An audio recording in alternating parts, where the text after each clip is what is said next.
কথা ছিল গুরুতর অসুস্থ বিএনপির চেয়ারপারসন খালেদা জিয়াকে লন্ডন নিতে মঙ্গলবার সকালেই আসছে এয়ার অ্যাম্বুলেন্স। এমনকি বেসামরিক বিমান চলাচল কর্তৃপক্ষের কাছ থেকে অনুমতিও নিয়ে রাখা হয়েছিল বিমান অবতরণের জন্য।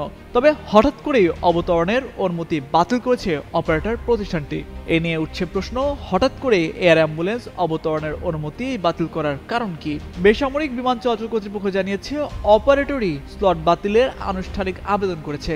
বেগম জিয়াকে লন্ডনের হাসপাতালে নেওয়ার জন্য নির্ধারিত এয়ার অ্যাম্বুলেন্স শেষ পর্যন্ত না আসার সিদ্ধান্ত নিয়েছে অপারেটর প্রতিষ্ঠান।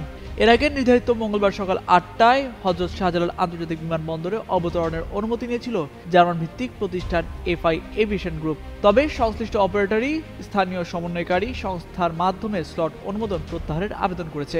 বেসরকারি বিমান চলাচল কর্তৃপক্ষের একজন ঊর্ধ্বতন কর্মকর্তা যুগান্তরকে বিষয়টি নিশ্চিত করে বলেন, এফআই এভিয়েশন গ্রুপ তাদের স্থানীয় এজেন্টের মাধ্যমে পূর্বের স্লট অনুমোদন প্রত্যাহারের আবেদন করেছে। বিষয়টি পররাষ্ট্র মন্ত্রণালয়ে পাঠানো হয়েছে। এর আগে রোববার অপারেটরের প্রাথমিক আবেদন অনুযায়ী এয়ার অ্যাম্বুলেন্সটি মঙ্গলবার সকাল ৮টায় ঢাকায় পৌঁছাবে এবং রাত ৯টার দিকে খালেদা জিয়াকে নিয়ে লন্ডনের উদ্দেশ্যে উড্ডয়ন করবে এমন অনুমতিও দেওয়া হয়েছিল।